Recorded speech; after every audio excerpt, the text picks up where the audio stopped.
Saya kira persoalan yang baru saja terjadi itu tiap tahunnya adalah soal sekolah ya, PPDB ya. PPDB ini menarik nih. Dari konsep misalnya zonasi ini, yang dekat-dekat sekolah itu kan yang diuntungkan, walaupun memang ada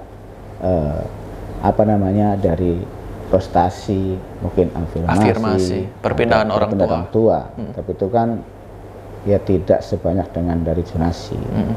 Ya sekolah-sekolah swasta yang mungkin agak sedih karena mungkin jumlah muridnya akan berkurang. Mencerdaskan kehidupan bangsa itu saya kira tidak milik sekolah negeri saja. Sekolah yayasan yang swasta juga banyak pengaruh bagaimana mencerdaskan anak-anak bangsa. Ya sebaiknya juga dipikirkan siapapun yang masuk SMP swasta sama seperti masuk sekolah negeri disubsidi oleh pemerintah. Itu ada sebuah keadilan saya kira. Ya karena tadi mungkin karena di sekolah negeri itu di samping gengsi di negeri, di samping juga sekolahnya gratis, dibiayai oleh pemerintah. Saya kira orang berbondong-bondong akan ada program dari pemerintah sekolah maning lur, itu artinya pemerintah Kota Cilegon sudah melihat jangan sampai putus sekolah. Karena sekolah itu saya sering dengan teman-teman itu, kalau Anda sudah lulus SMA minimum mau kuliah itu berkesempatan kapan saja. Sudah punya istri, sudah punya anak juga bisa bersekolah, yang penting ada kemauan. Karena pendidikan itu adalah jaminan, begitu ya, jaminan bagaimana manusia itu tinggi derajatnya lah kira-kira. Dan orang yang berpendidikan ya insya Allah terpakai lah. Pendidikan kan penting.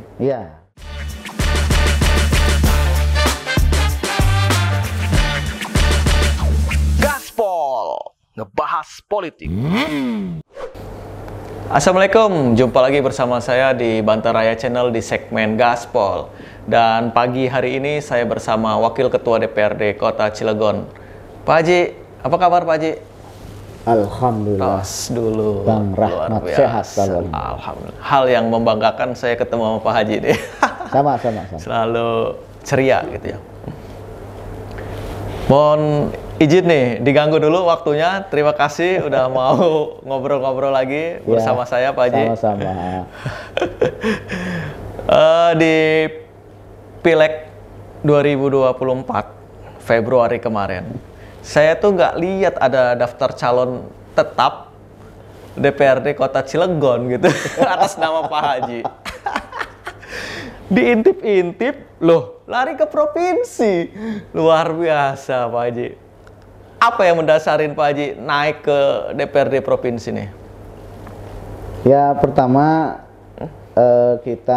saya sudah 2 periode di Cilegon. 2 periode Cilegon. Kedua memang saya diamanati oleh almarhum kakak saya sebelum meninggal bahwa untuk tahun 2024 ini kamu harus ke provinsi. Ponakan kamu harus di kota menggantikan posisi saya di Dapil 3. Ciwandan ya? Ciwandan Citangkil. Dan saya izin kepada almarhum Pak Desmond, Pak Haji Desmond saat itu, dan alhamdulillah disetujui. Jadi itu yang mendasari, karena satu sisi saya ingin mengembangkan lah gitu. Sudah cukup 2 kali di Cilegon, dan ingin berkarir di Provinsi Banten supaya bisa membantu seluruh masyarakat Kota Cilegon dalam aspirasinya, saya kira gitu. Kalau membantu pribadinya kan tidak mungkin, tapi paling tidak aspirasi warga masyarakat Kota Cilegon yang berkaitan dengan provinsi, ya mudah-mudahan sedikit demi sedikit bisa disalurkan, kira-kira gitu Bang Mat. Artinya kewenangannya nanti akan lebih luas ya? Ya, saya kira kalau kemarin hanya Ciwandan Citangkil, sekarang mudah-mudahan bisa membantu seluruh kecamatan di Kota Cilegon, di 8 kecamatan. Dan di periode kedua ini Pak Haji bentar lagi berakhir ya? Tanggal 4 September. Oh, 4 September ya. 4 September. Itu akan dilantik anggota DPRD yang baru. Nah, apa yang masih menjadi PR barangkali atau masih menjadi perjuangan Pak Haji yang belum tercapai atau belum tuntas di Kota Cilegon saat Pak Haji sekarang menduduki sebagai Wakil Ketua DPRD Cilegon? Saya kira persoalan yang baru saja terjadi itu tiap tahunnya adalah soal sekolah ya, PPDB ya. PPDB ini menarik nih. SMP, oke. SMA. Ya. Saya lihat kalau di Kota Cilegon itu karena kewenangan provinsi itu baru sebatas berapa SMA ya. Yang artinya itu kalau tiap masuk sekolah di tiap tahunnya itu kan pasti banyak orang yang pengen semuanya ke negeri. Ya. Walaupun saya kira kalau belajar kan di mana saja sebenarnya, tergantung orang yang mau belajar.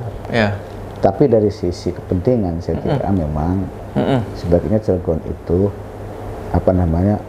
perlu ada tambahan sekolah. Paling tidak ya setiap kecamatan itu ada satu. Untuk tingkat apa nih? SMP? SMA. Kalau SMP kan kewenangan daripada kota ya. Oke, SMA itu kan kewenangan dari provinsi. Yang baru ada itu di Ciwandan sudah ada, Citanggil belum ada.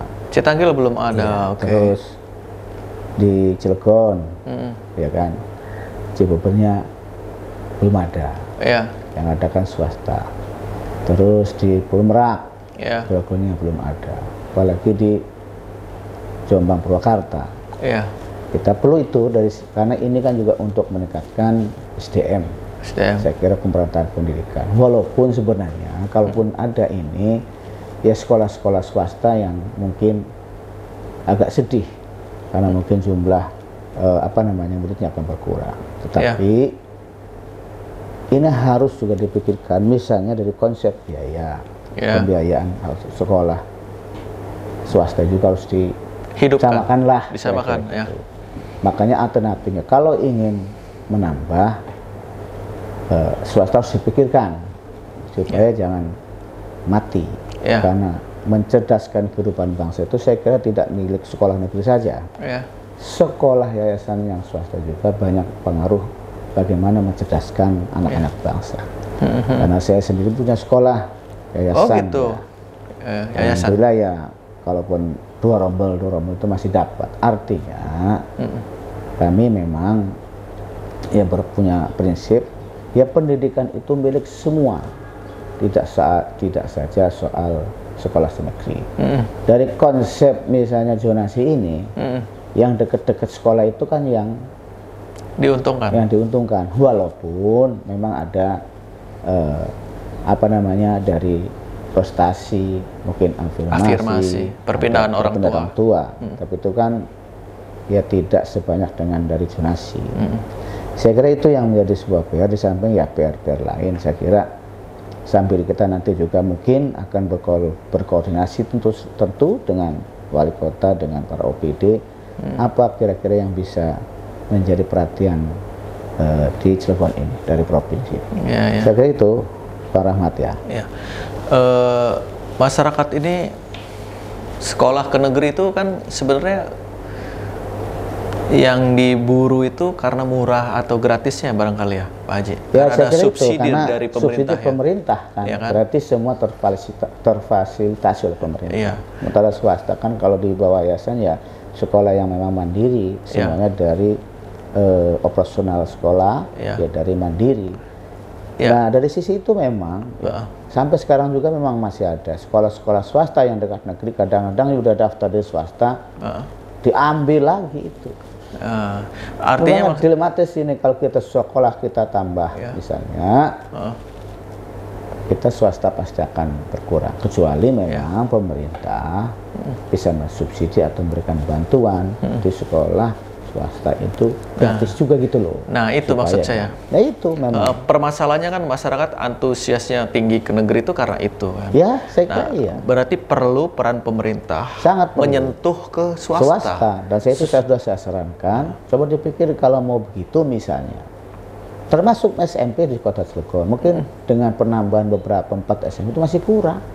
Karena perbandingan itu masih 1:12, walaupun kata wali kota idealnya itu 1:7 atau 8. Kalau kita tambah persoalannya akan nambah swasta ini, maka karena SMP ini di bawah kewenangan kota, ya sebaiknya juga dipikirkan siapapun yang masuk SMP swasta sama seperti masuk sekolah negeri disubsidi oleh pemerintah.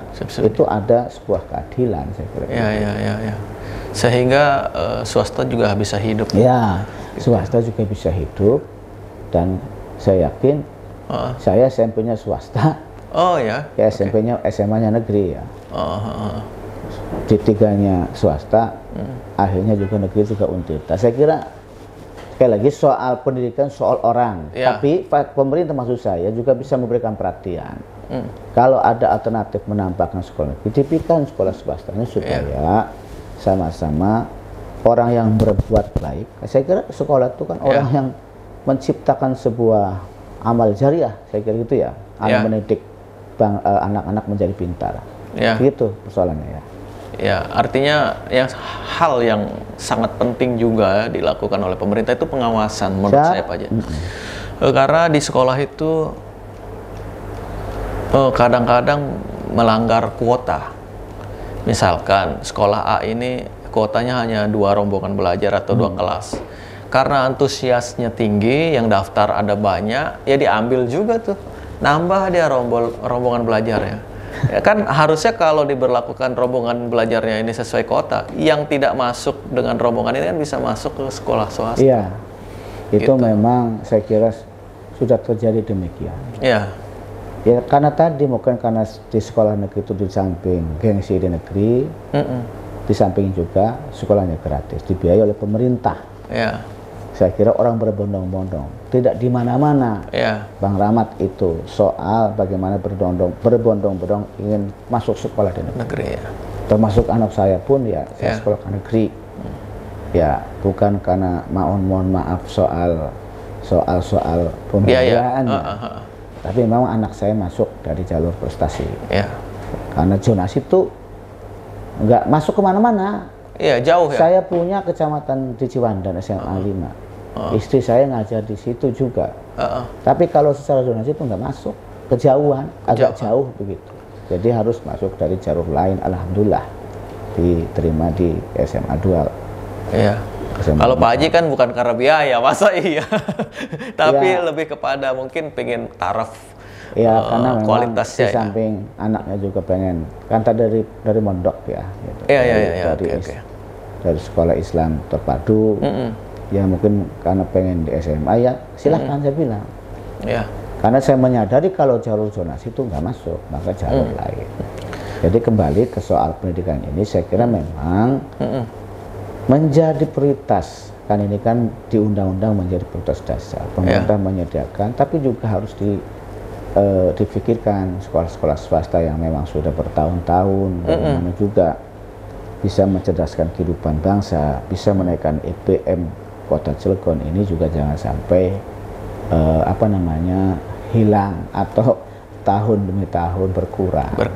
Kan caranya lah sekolah yang swasta juga harus dibiayai dengan pemerintah. Nah, untuk di tingkat SMP, SLTP, ada nggak sih dari pemerintah Kota Cilegon Pak Haji bantuan untuk sekolah swasta? Ya kalau kemarin pemerintah Kota Cilegon sudah membantu. Ada beberapa sekolah swasta yang memang kan ijazahnya nunggak tuh. Lulus, beberapa ada siswa. Waktu itu di yayasan mana tapi wali kota sudah menyebutkan tuh dibantu. Walaupun memang tidak semua. Maksud saya yang ingin saya sampaikan pada kesempatan yang berbahagia ini ya seperti layaknya SMP negeri, SMP swasta juga mesti ada keadilan dalam pembiayaan. Kan misalnya sekolah di swasta nggak banyak kan, kadang-kadang muridnya juga tidak ratusan, mungkin ada yang satu rombongan kelas, paling maksimum di rombongan kelas, kecuali memang yang sekolah swasta yang memang sudah favorit, karena itu akan berbeda, karena itu sudah mandiri benar. Tapi misalnya SMP yang di swasta ini ya yang memang jumlahnya tidak terlalu banyak, saya kira juga menjadi prioritas pemerintah untuk pembiayaannya begitu. Dalam hal bantuan keuangan langsung ke sekolah ada nggak Pak Haji? Kalau di negeri kan ada BOS ya. Kalau nggak salah ada BOSDA juga ya? Ada BOSDA juga. BOSDA ya, ada. Untuk swastanya itu BOSDA. Ada BOSDA-nya juga ada, dan itu kan sesuai dengan peraturan daerah itu ada ya. BOSDA. Cuma memang mungkin belum secara signifikan. Saya menyadari mungkin juga dari pendapatan kita. Ya, memang secara undang-undang kan di negeri ya. Tapi udah baik Pak, pemerintah kita udah bagaimana membantu swasta. Saya kira ini juga cukup baik. Menurut saya ke depan ini kan menjadi perhatian bersama. Iya benar. Inilah karena pendidikan itu kan merubah ya. Bahkan ada program dari pemerintah sekolah maning lur, itu artinya pemerintah Kota Cilegon sudah melihat jangan sampai putus sekolah.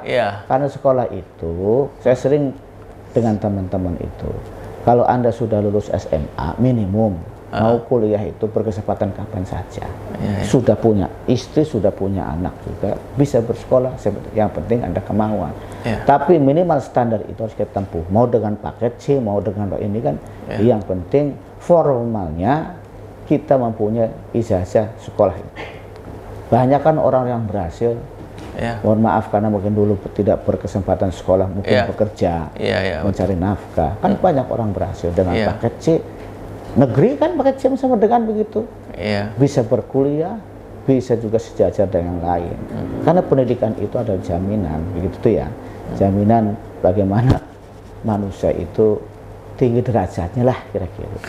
Dan orang yang berpendidikan ya insya Allah terpakailah. Pendidikan kan penting. Gitu, selain daripada pelayanan dasar lainnya seperti kesehatan. Saya ngomong ini kan pelayanan dasar. Itu kan pelayanan dasar kita adalah soal pendidikan dan kesehatan. Soal itu pemerintah Kota Cilegon sudah oke lah. Oke, kesehatan sudah oke. Hanya dengan KTP sudah bisa berobat, pendidikan full sarjana. Saya kira program-program sebagai program-program unggulan yang menurut saya saya harus mengakui ini program yang luar biasa. Ada kekurangan, ya biasa lah. Kan tak ada gading yang tak retak. Gading aja retak. Apalagi kalau gading asli, mohon maaf buat ke toilet, retak itu. Makanya tidak ada gading yang retak. Kalau kelupaan Anda merokok ke toilet dengan sebutnya serotong gading asli, insya Allah retak. Jadi tidak ada gading yang retak. Saya minum dulu Pak Haji. Silakan. Saya juga minum dulu lah.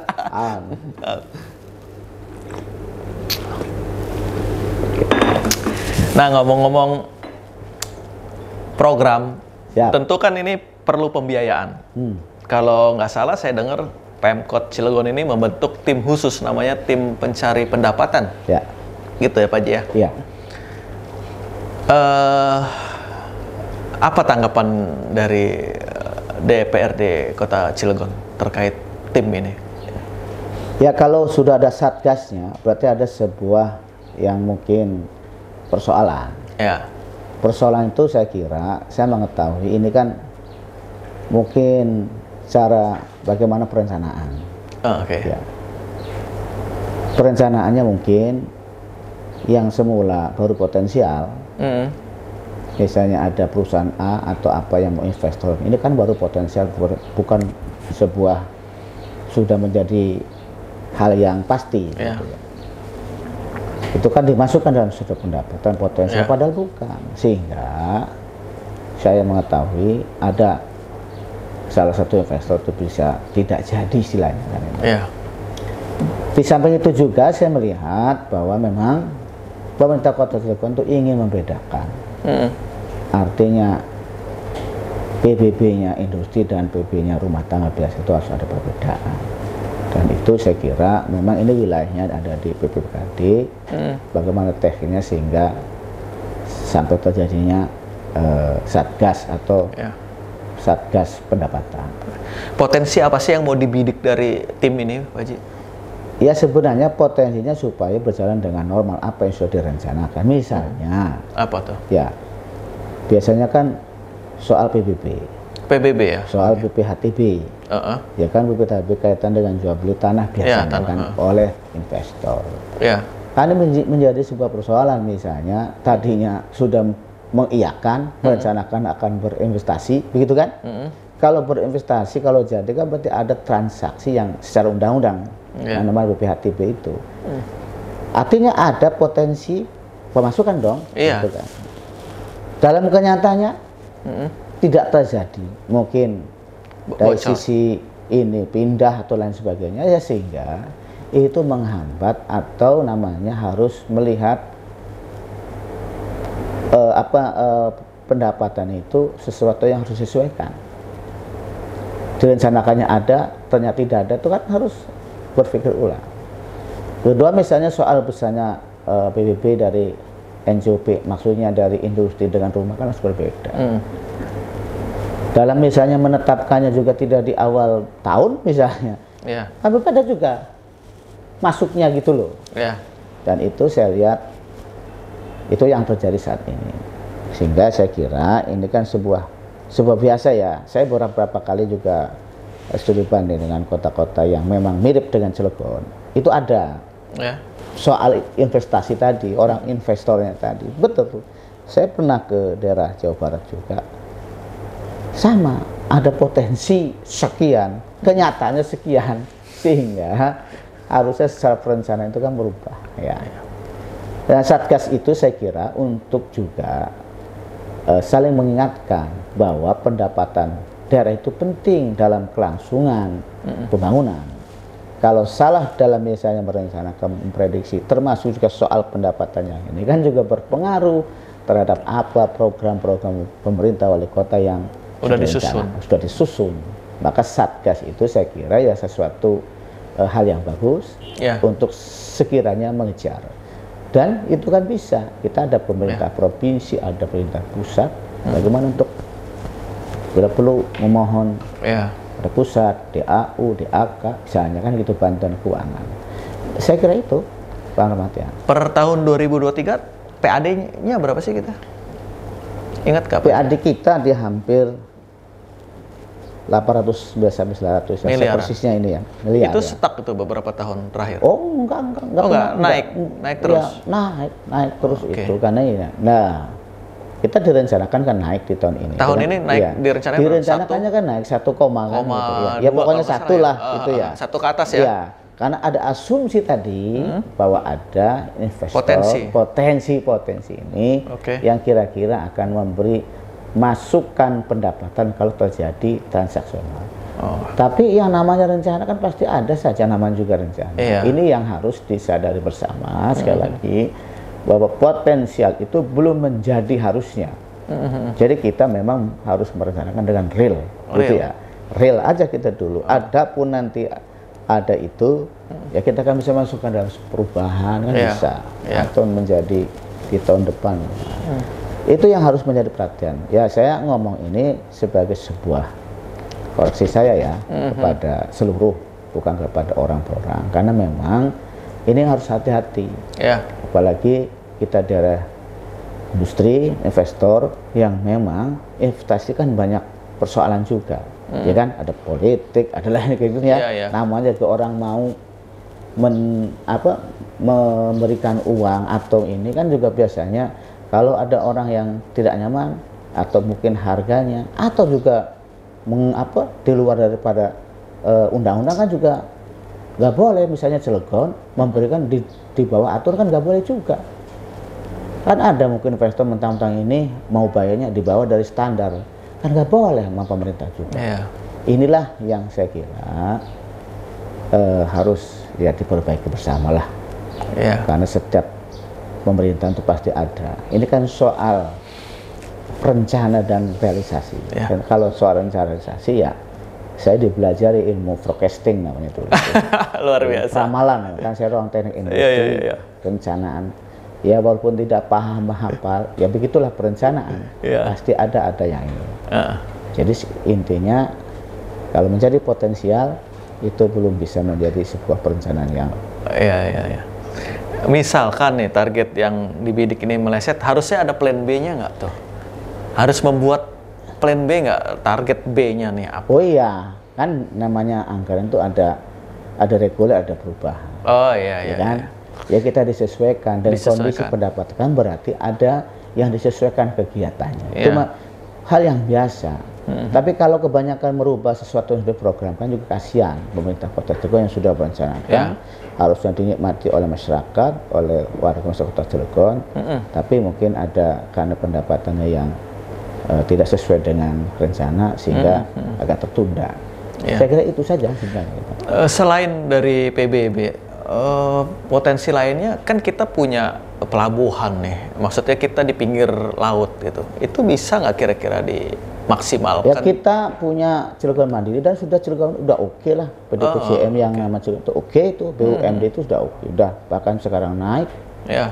Tapi kalau untuk pelabuhan-pelabuhan saya kira kita tidak punya kewenangan. Oh, nggak punya kewenangan pelabuhan itu menjadi pusat semua. Pusat ya? Jangan itu, ASDP aja istilahnya orang nyebrang tuh tidak punya hak apa-apa Kota Cilegon. Padahal lewatnya di tanah Kota Cilegon. Gitu. Ya. Untuk berbagi misalnya karcis tapi beberapa rupiahnya saja kan tidak diberikan. Tapi kalau mungkin masuknya dari retribusi bus itu dong ya di TTM. Tapi sekarang TTM juga menjadi kewenangan pusat ya.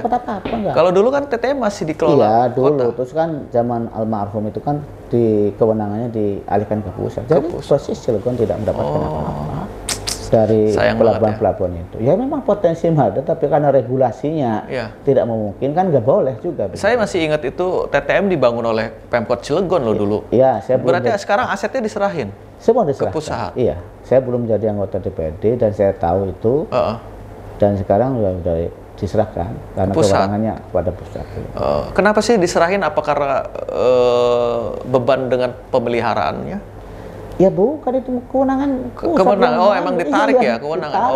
Oke, saya pikir emang. Kalau bikin di Merak tuh masa ke pelihara, strategis begitu. Strategis ya. Iya, Pak almarhum Pak Wali Sepuh itu ya sudah berpikir yang luar biasa saya kira karena untuk mendapatkan pendapatan. Iya, itu kan dari retribusi. Iya, kewenangannya kan diambil oleh pusat. Ya mau apa lagi? Mau apa kita lagi? Kan RKRI.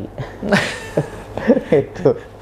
Perencanaannya udah matang ya. Di sini nih potensinya besar. Ya, karena itu kan tempat lalu lintas orang, penyeberangan pasti ada mobil, ada semuanya lah sudah difikirkan, makanya dibangun. Tetapi karena sekali lagi kewenangannya beralih ke pusat, ya tentu daerah sebagai bagian dari NKRI harus mengikuti apa yang oleh pemerintah pusat. Saya ingat rasanya ada kebijakan baru tentang option pajak, Pak. Option pajak. Jadi sekarang ada bagi hasil pajak kendaraan bermotor itu yang persentase ke kabupaten kotanya lebih besar. Ya, gitu sekarang. Itu hasil revisi dari Undang-Undang 28 menjadi Undang-Undang 1 nomor HKPD namanya HKPD tahun 2022. Ya betul. Sekarang namanya option itu pajak kendaraan itu langsung ke kabupaten kota. Langsung ke kota setelah mungkin bayar langsung diberikan kepada masing-masing kabupaten. Dan saya kira ya itu kan itu mau dulu memang namanya perimbangan, ya sekarang namanya option itu yang langsung diberikan kepada kita. Artinya ada tambahan dari sini ya? Ya. PAD, makanya berani naikin dari 800 ke 1, sekian triliun. Ya, saya kira begini Kak Rahmat, ya kalau pajak itu memang kan, kendaraan dulu ini kan dibagi hasil namanya ya, mungkin ya, bagi hasil kendaraan dan sebagainya. Sekarang karena undangnya rubah, mungkin namanya juga soal-soal nama-nama pajak retribusinya kan menjadi satu. Ada yang tertentu dan sebagainya menjadi satu, ada yang menjadi option. Sebenarnya sekarang itu kalau option itu kan langsung pemberiannya. Kalau kemarin kan nunggu-nunggu dulu kan gitu, kumpulin dulu. Sekarang setiap ada orang yang mau perpanjang STNK kendaraan bermotor baik mobil maupun motor, itu setelah dibayar di Samsat secara langsung mungkin dibagi, mungkin berapa persennya masuk ke daerah asal yang sekian persen tuh masuk ke. Tapi persentasenya naik kok Pak. Naik ya, memang lebih besar. Kalau dulu kalau nggak salah 40 ya, sekarang jadi 60. Naik 20. Oke Pak Haji, terima kasih banyak nih. Ya oke. Waktunya, waduh, ngobrol sama Pak Haji seru sekali. Cuman Pak Haji harus beraktivitas lagi. Ya, lain kali kita ngobrol. Kalau pakainya udah begini tuh berarti mau ngetok palu. Palunya nggak ada. Asal jangan kenceng-kenceng Pak Haji. Oke Pak Haji ya. Siap, terima kasih banyak ya. Rahmat, siap. Ya demikian obrolan saya dengan Wakil Ketua DPRD Kota Cilegon. Lain waktu saya akan ketemu lagi, tapi sebagai Dewan Provinsi. Insya Allah, doanya saja. Wassalamualaikum warahmatullahi wabarakatuh. Waalaikumsalam warahmatullahi wabarakatuh.